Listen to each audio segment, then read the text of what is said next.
There we go.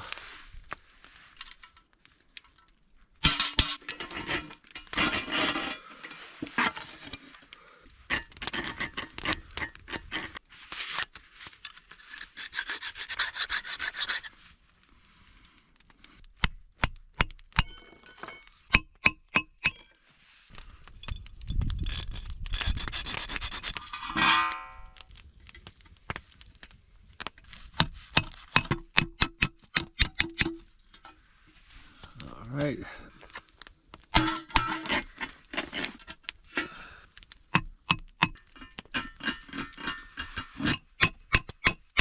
That's a little griddle. It's kind of ugly shaped, but that's what happens when you do it freehand. But now we got to season it. Got a little peanut oil. And get the handles too. Let that bake.